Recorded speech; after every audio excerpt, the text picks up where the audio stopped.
Bismillahirrahmanirrahim. Assalamualaikum warahmatullahi wabarakatuh. Salam sejahtera untuk kita semuanya. Semoga dalam kondisi yang sehat dan selalu dalam lindungan Tuhan Yang Maha Kuasa.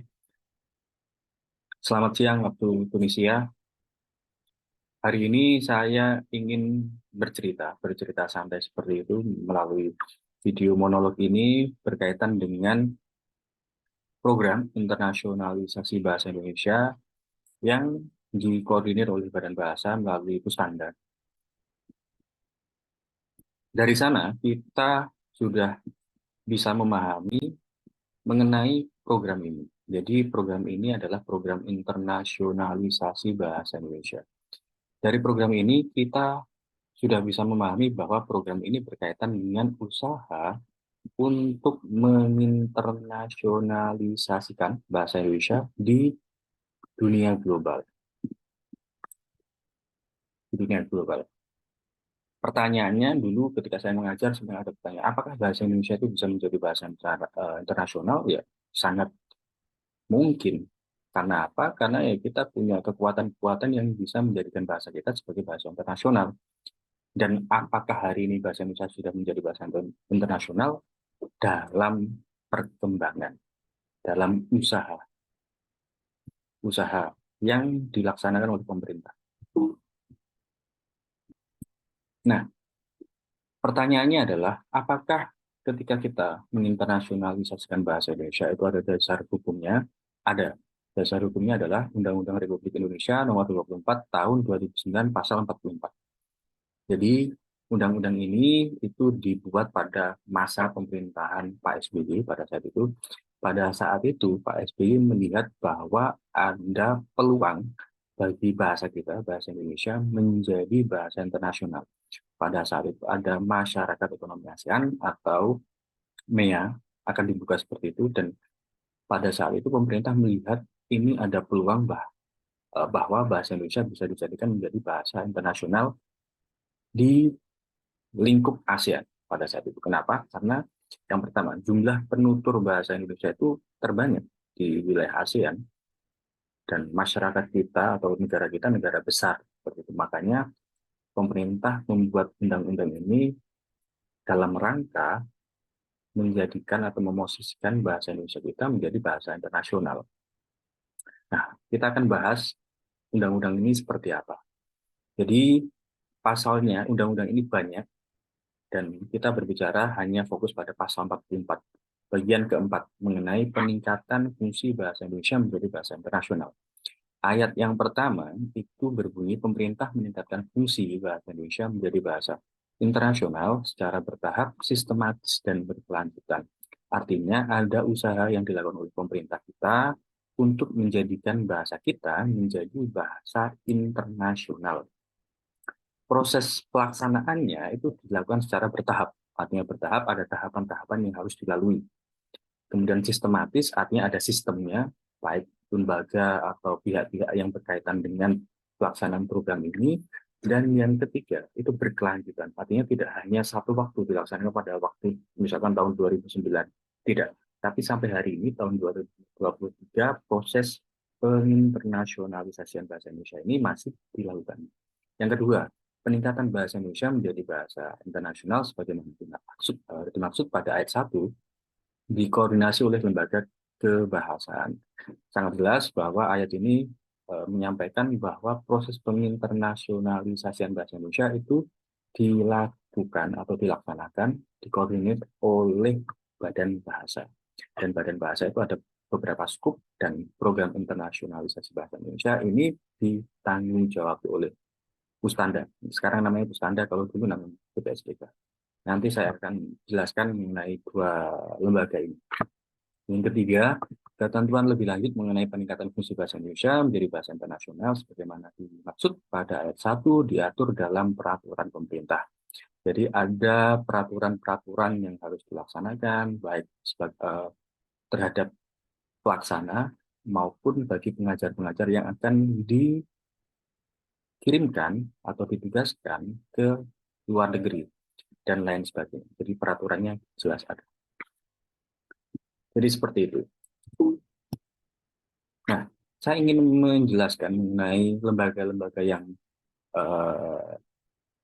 berhubungan secara langsung dengan proses penginternsionalisasian bahasa Indonesia.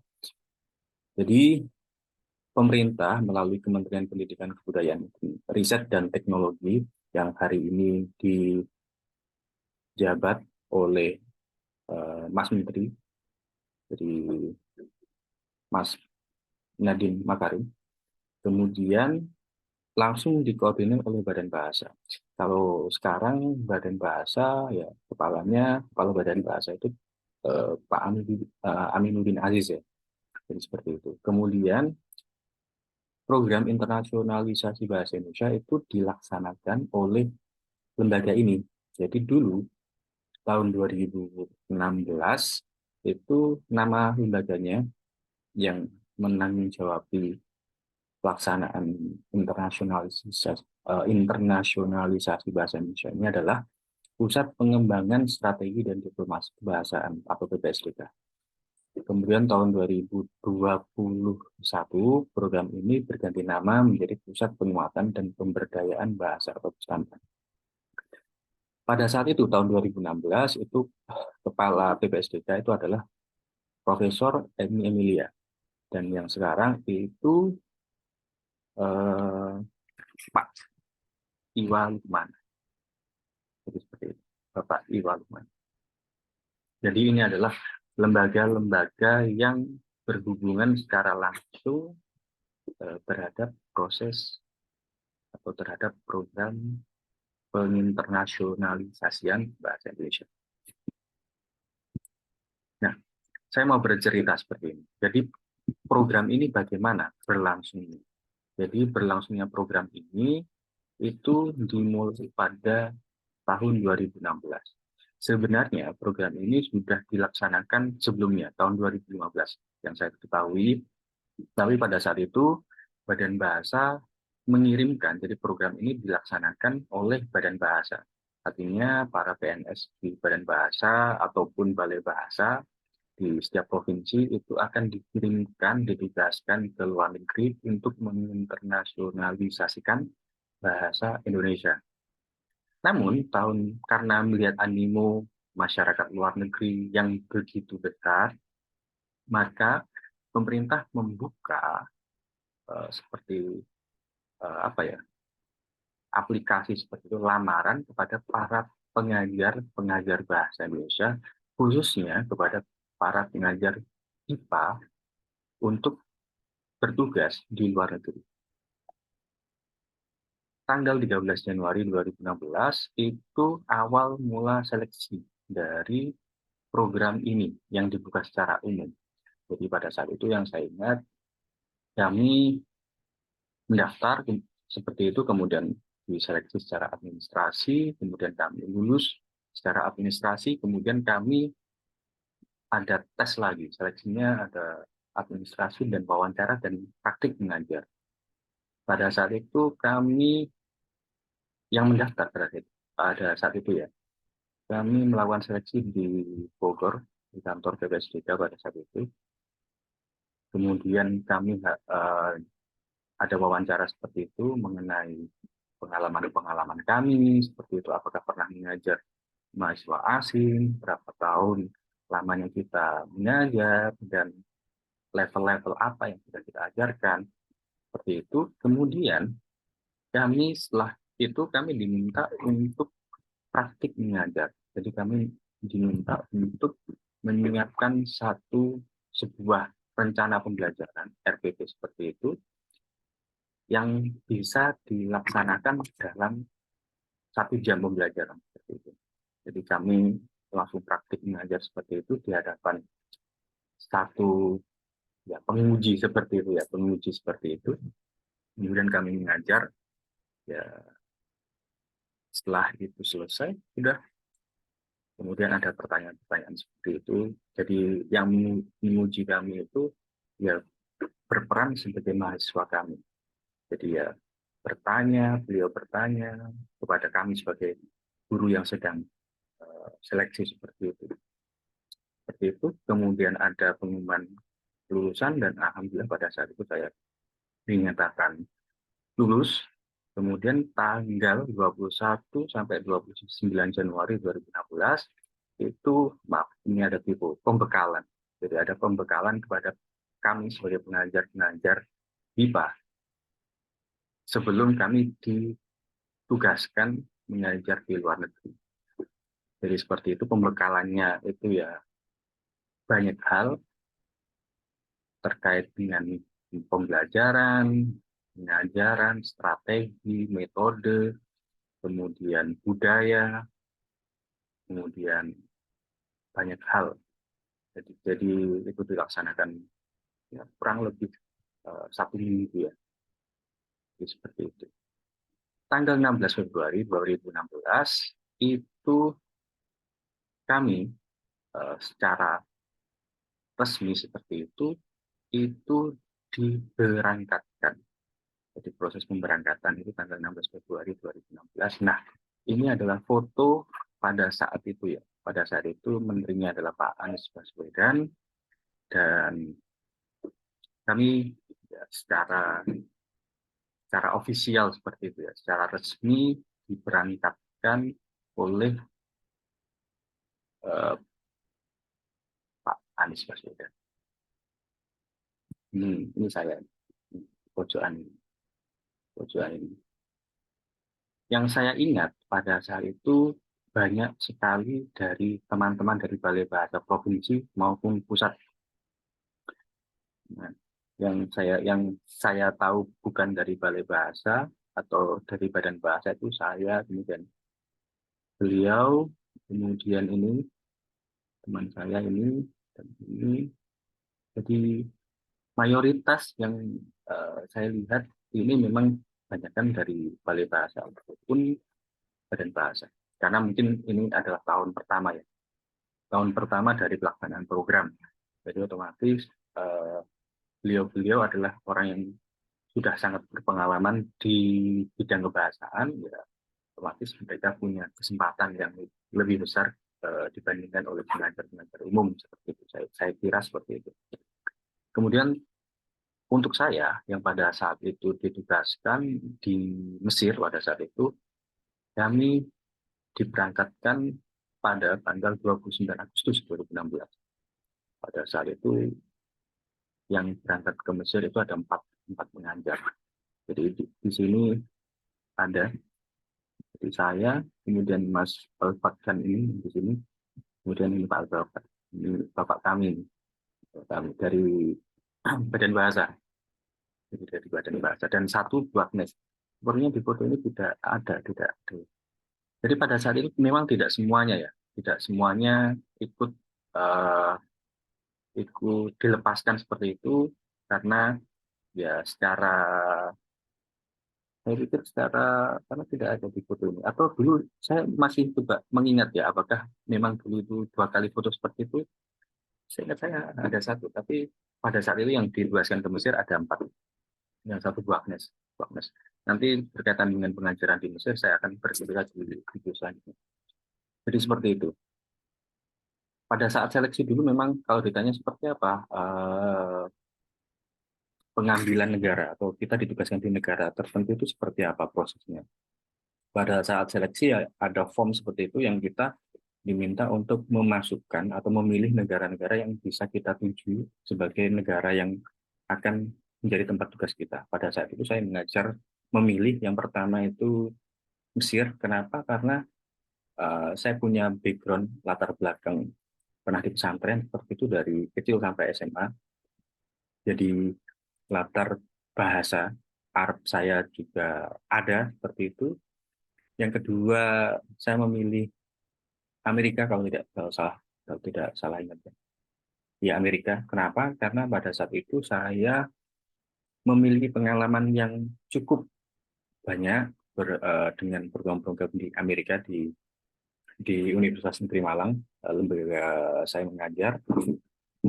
Dan yang ketiga, saya memilih Thailand. Kenapa? Sama alasannya. Karena saya punya pengalaman mengajar mahasiswa Thailand, meskipun secara bahasa ya memang tidak punya pengalaman bahasa Thailand. Kemudian ada 5. Ada Jepang tidak ada alasan.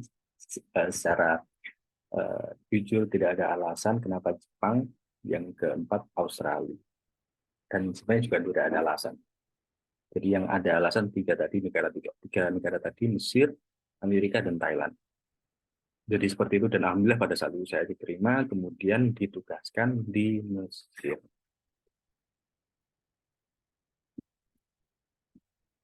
Dan ini adalah pengalaman-pengalaman saya bergabung dalam program internasionalisasi bahasa Indonesia melalui Kementerian Pendidikan dan Kebudayaan, dulu namanya seperti itu, dan sekarang Kementerian Pendidikan, Kebudayaan, dan Riset dan Teknologi. Jadi seperti itu. Yang pertama tahun 2016 itu di Mesir, dulu namanya adalah melalui Pusat Pengembangan Strategi dan Diplomasi Kebahasaan atau PPSDK, sampai tahun 2019. Kemudian 2018, 2019 saya mengajar di Tunisia, sama melalui PPSDK juga, dan yang atau tahun 2023. Jadi ini perspektif saya. Negara kita itu benar-benar luar biasa dalam mengeluarkan dana untuk program ini. Karena meskipun kita sudah tahu bahwa di Indonesia ada corona, di negeri ini ada corona, di dunia ada corona seperti itu, tapi ketika negara fokus menghadapi ya pandemi ini, negara masih saja melaksanakan program ini. Jadi ini menunjukkan bahwa negara ini benar-benar serius, sangat serius seperti itu dalam melaksanakan program internasionalisasi bahasa Indonesia. Makanya ketika corona pun masih ada, pun tidak ada pengiriman ke negara yang dituju seperti itu, ke luar negeri. Jadi pembelajaran jarak jauh, pemerintah masih melaksanakannya, termasuk yang tahun 2023 ketika saya mengajar di India. Jadi di India, di KBRI New Delhi, itu saya mengajar secara jarak jauh. Jadi belum ada pengiriman pada saat itu, sejak Corona sampai tahun 2023, awal tahun yang lalu. Jadi seperti itu. Kemudian baru ada pengiriman pengajar ke luar negeri itu periode ini, artinya periode akhir tahun, dimulai dari bulan akhir September, saya pikir, karena ada pengajar yang juga dikirimkan di wilayah ASEAN. Kalau saya itu dikirimkan atau ditugaskan pada tahun 2023 bulan Oktober, tanggal 2 Oktober sampai hari ini, sampai akhir tahun nanti. Jadi lembaga yang mengordinir adalah Pusat Penguatan dan Pemberdayaan Bahasa. Jadi seperti itu. Jadi namanya sudah berganti ya, dari PPSDK menjadi Pusbandem.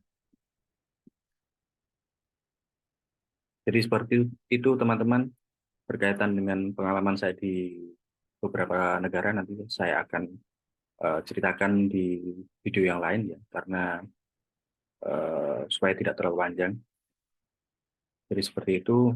Jadi sebagai informasi, sebagai penghargaan, kita harus benar-benar bersyukur bahwa negara kita melalui pemerintah itu benar-benar sangat serius.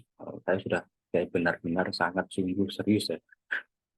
Jadi dalam rangka menginternasionalisasikan bahasa Indonesia, menjadikan bahasa kita menjadi bahasa internasional. Dan saya pikir teman-teman sudah tahu, sekitar 1 minggu atau 2 minggu yang lalu saya membaca bahwa bahasa Indonesia itu secara resmi itu dijadikan sebagai bahasa konferensi di PBB.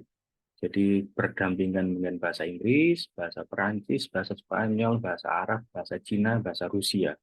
Dan kita sudah berdampingan dengan bahasa-bahasa itu.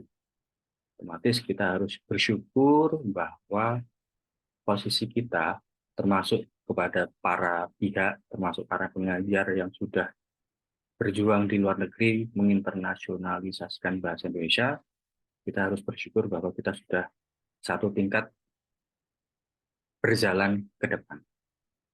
Jadi video ini saya tutup dengan ucapan Alhamdulillahirrahmanirrahim. Terima kasih karena telah mendengar cerita saya. Saya akhiri, terima kasih. Assalamualaikum warahmatullahi wabarakatuh.